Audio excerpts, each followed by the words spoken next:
দ্বিতীয় পার্ট।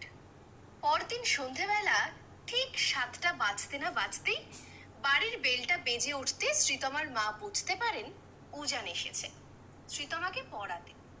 সেই রকমই কথা ছিল, তাই শ্রীতমা ওর পড়ার ঘরে মনে মনে তৈরি হয়ে উজানের জন্যই অপেক্ষা করতে থাকে।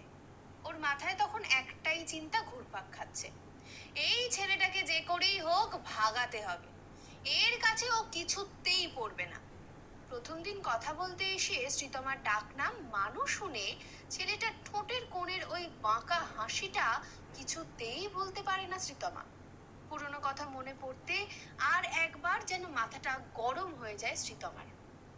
উনি দেখে উজান ওর পড়ার ঘরের দরজায় এসে দাঁড়িয়ে, ঠোঁটের কোণে সেই পরিচিত হাসি।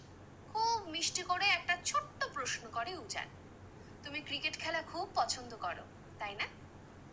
উজানের এই ছোট্ট প্রশ্নটা শুনে সব রাগ যেন গলে জল হয়ে যায় শ্রীতমার মন থেকে। ওর ঠোঁটের কোণায় ফুটে ওঠে ওর সহজাত হাসির ঝিলিক। ওর ঠোঁটের কোণায় ফুটে ওঠে ওর সহজাত হাসির ঝিলিক। মুখে কিছু না বললেও ঘাড়টা সামান্য নেড়ে ও বুঝিয়ে দেয় ক্রিকেট ব্যাপারটাই ওর খুব পছন্দের।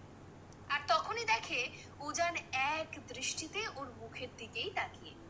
এভাবে কেউ ওর মুখের দিকে তাকিয়ে থাকায় লজ্জায় চোখটা নামিয়ে নেয় শ্রীতমা। মনে হয় কেমন বেহায়া ছেলে রে বাবা, এভাবে কেউ কোনো মেয়ের মুখের দিকে তাকিয়ে থাকে নাকি?